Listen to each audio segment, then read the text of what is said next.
ഏകദേശം 5 ലക്ഷം foreign temporary വർക്കറിൻ്റെ പെർമിറ്റുകളാണ് 2025 December ആകുമ്പോഴത്തേക്ക് expire ആകാൻ പോകുന്നത്.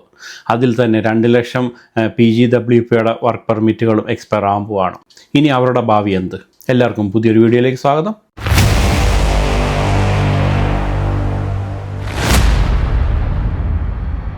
നമുക്കെല്ലാം അറിയാവുന്നതാണ് 2021 ആയപ്പോഴത്തേക്ക് വളരെയധികം സ്റ്റുഡൻസാണ് ഇന്ത്യയിൽ നിന്നൊക്കെ കാനഡയിലേക്ക് ഒരു സ്റ്റുഡൻറ്റ് വിസയിൽ പഠിക്കാനൊക്കെ ആയിട്ട് വന്നത്.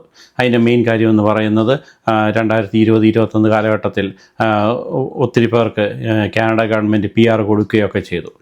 പ്രത്യേകിച്ച് കോവിഡിൻ്റെ ഒരു സാഹചര്യം വന്നപ്പോൾ ഇന്ത്യയിലൊക്കെ ലോക്ക്ഡൗണും അങ്ങനെ പല ബുദ്ധിമുട്ടുകളൊക്കെ വന്നപ്പോൾ ഏറ്റവും നല്ലൊരു രാജ്യം മൈഗ്രേറ്റ് ചെയ്യാനും സ്ഥിരമായിട്ട് ആ രാജ്യത്ത് തുടരാമെന്നൊക്കെ വിചാരിച്ചാണ് വളരെയധികം ആൾക്കാർ കാനഡയിലേക്ക് ഒരു സ്റ്റുഡൻറ്റ് വിസയിൽ പഠിക്കാനൊക്കെ ആയിട്ട് വന്നത്.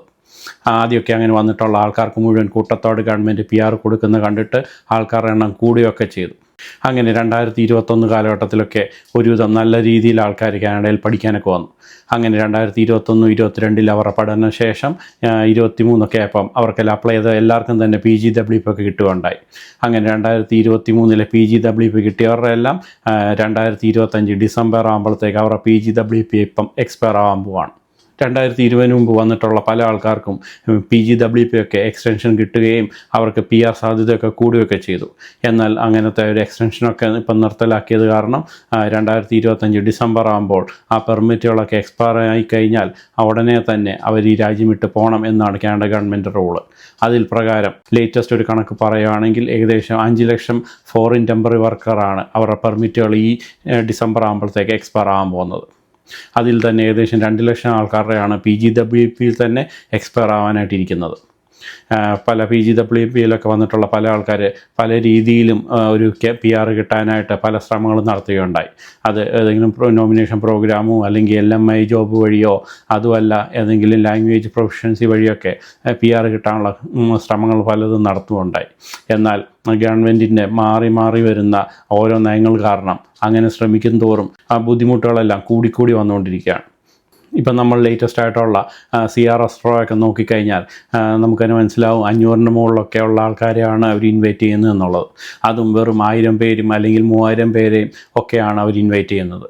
ഇപ്പോൾ ഏറ്റവും എല്ലാവരും ചെയ്തുകൊണ്ടിരുന്നൊരു കാര്യം ഫ്രഞ്ച് ലാംഗ്വേജ് പഠിക്കുകയും ആ വഴി കൂടുതൽ പോയിൻറ്റ്സ് കിട്ടി അങ്ങനത്തെ രീതിയിൽ ഒരു PR കിട്ടാനുള്ള ശ്രമങ്ങളായിരുന്നു പലരും നടത്തിക്കൊണ്ടിരുന്നത്.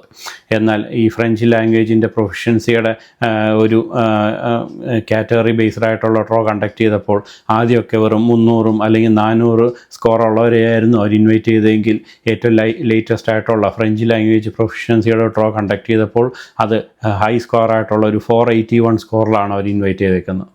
എന്ന് പറയുമ്പോൾ ലാംഗ്വേജ് വഴിയും കാനഡയിലേക്ക് ഒരു PR കിട്ടാൻ ഉള്ള ശ്രമങ്ങൾ ഇപ്പം വിപുലമായിക്കൊണ്ടിരിക്കുകയാണ്. 2025 ഡിസംബറിൽ വർക്ക് പെർമിറ്റുകൾ എക്സ്പയർ ആകാൻ പോകുന്ന ഏകദേശം 5 ലക്ഷം പേരുടെ അടുത്ത് ആൾക്കാർ പലരും ഇപ്പോൾ ഓൾറെഡി അവർ തിരിച്ച് നാട്ടിലേക്ക് പോകാനുള്ള ശ്രമങ്ങൾ ആരംഭിച്ചു കഴിഞ്ഞു. പല ആൾക്കാരും ഓൾറെഡി അവർ നാട്ടിലേക്ക് പോകാനുള്ള ടിക്കറ്റ് ബുക്ക് വരെ ചെയ്തു കഴിഞ്ഞു. 2025 ഡിസംബറൊക്കെ ആകുമ്പോഴത്തേക്ക് ഈ ആൾക്കാർ മുഴുവൻ ഒരുമിച്ച് ടിക്കറ്റ് ബുക്ക് ചെയ്ത് കഴിഞ്ഞാൽ റേറ്റൊക്കെ കൂടുമെന്നൊക്കെ മനസ്സിലാക്കിയിട്ടാണ്.